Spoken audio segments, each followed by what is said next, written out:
Ni hao ma, wo hei Derek. And in this Webflow tutorial, I'll teach you how to quickly make a blend mode effect.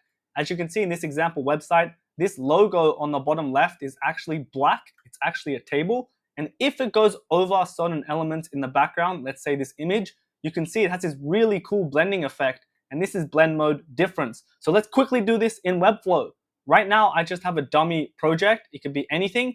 But just to show, as I scroll down, it has different images, just so we can really see this blend mode effect. What I'm going to do is I'm just going to add a div block, and I'm going to go ahead and name this nav-lol, and I'm going to go ahead and just put this at the very top, and I'm just going to go ahead and add an image of my logo, and the logo I'm going to add is a logo that is in white, so I recommend using white or any light color, but specifically white. It works the best with white. You can see this logo typically is black, but I've applied a tint of white.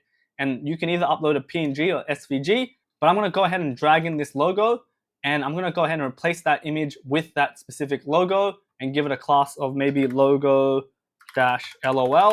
Then I'm going to go ahead and put some height, let's say 180 pixels. Then I'm going to go ahead and select that parent block and put it to flex into the middle and maybe give it some padding. And not only that, but I'm going to go ahead and make this box position either fixed or sticky so it stays on top. And I'm going to stretch it to the top. And I'm also going to give it a high Z index because right now the logo is appearing behind everything. So let's just put a Z index of, let's say, 2000. Now it's appearing in front. And all we have to do is literally with this parent div block selected, so not the actual logo, but the parent, I'm going to go ahead and scroll down. And I'm going to go and change the blending from normal to difference.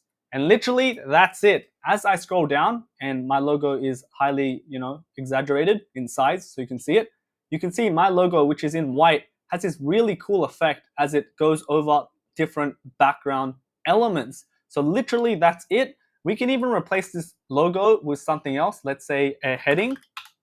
And you can see that's also working. So blend mode difference, super cool, super unique to add to your site.